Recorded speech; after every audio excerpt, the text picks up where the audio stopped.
Hi everyone, this is Guido Pelagos, and today I'll be talking about a few things that I wrote down right here. I decided to make a video in the park.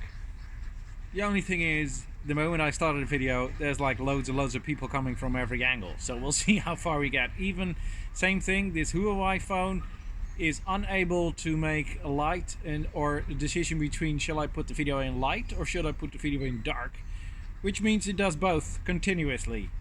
I sent a question out to the Facebook page of the Huawei 20 Pros. I don't think it is possible to look what it's doing. I'm doing nothing. I'm just talking. Look at the light.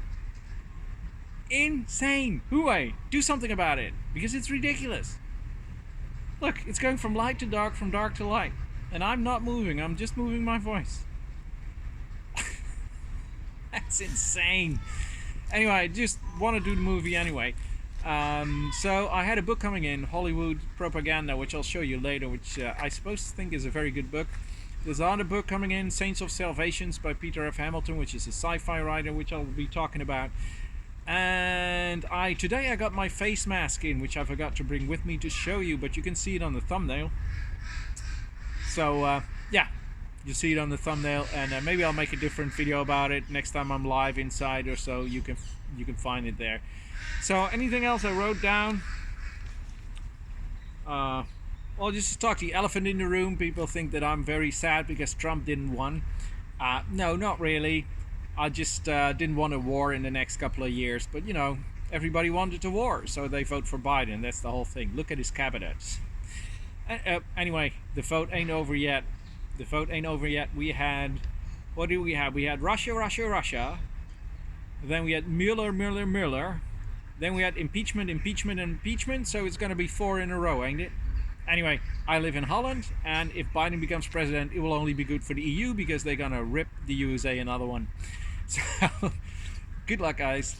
Anyway, wristwatch check. I'm wearing the Citizen Grand Touring Blue Signature watch series. I love that watch.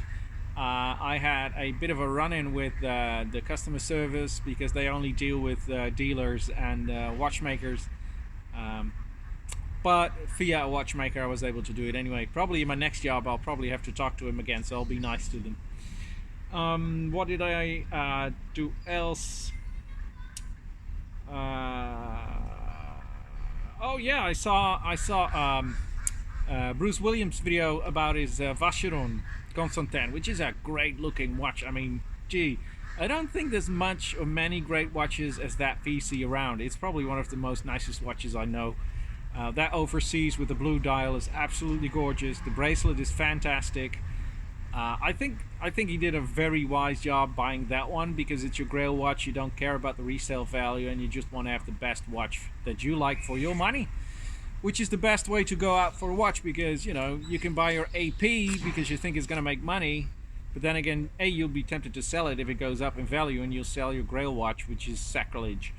And B, you buy an AP because you think it's going to go up and you actually wanted a VC, but you know, you don't want to lose money, so you buy an AP.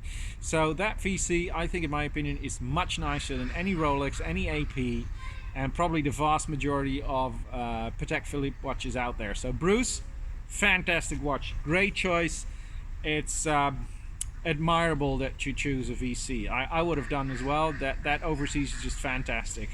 One thing that I will say though, and that's one thing that immediately, and excuse my French, I was like, he's the freaking American tourist again. You know, I know you went with the wife and the kids to Vegas, and I know it's hot in there, and but you should have sent the wife and the kids to some fun theme park for a day, dress up nicely, and take your VC because it's an official buy. You know, you're not gonna buy a fucking piece of pork at the grocery or at the butcher's.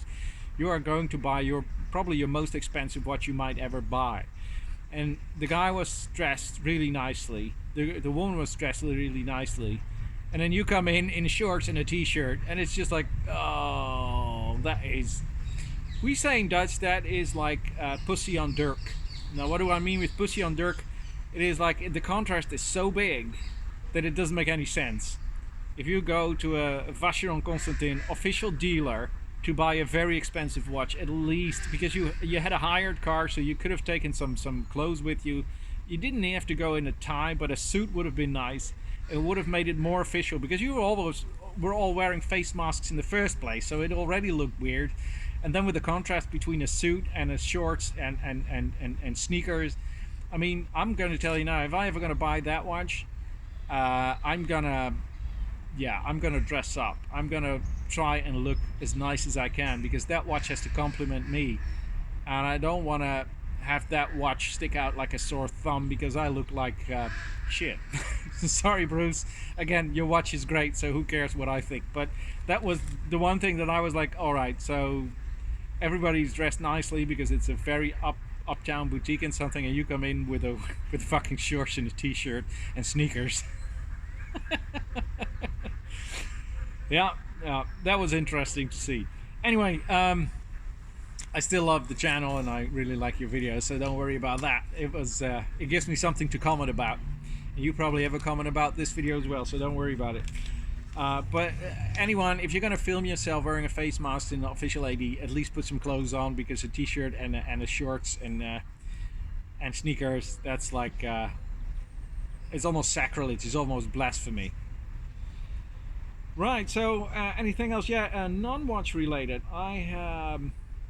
I supported, it's the last time I'll ever do that, I supported a Kickstarter on Kickstart. And it was a game called Blood on the Clocktower. I talked about it in my other video, and I know it's coming because I was talking to one of the designers of the game.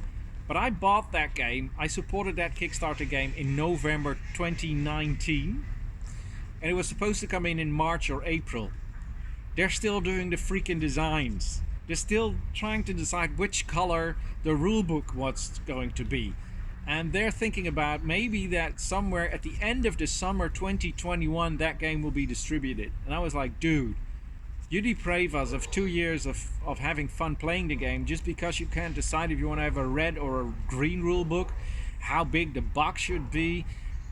And I was like, dude, listen, you got all this money as backup. That money's going to run out with all the new designs and all the new stuff. So what's going to happen at the end, so there's somebody walking here, let's see if he talks to me.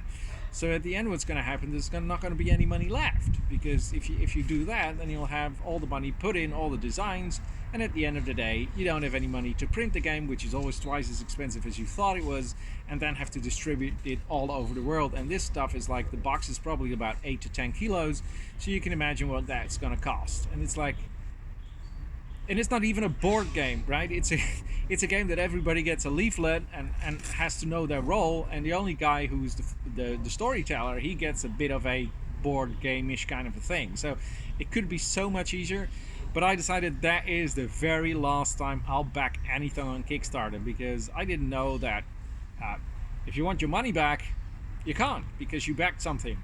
So if you back something, why would you back anything on Kickstarter anyway? Just wait for somebody to put it out there and then you buy it in a shop.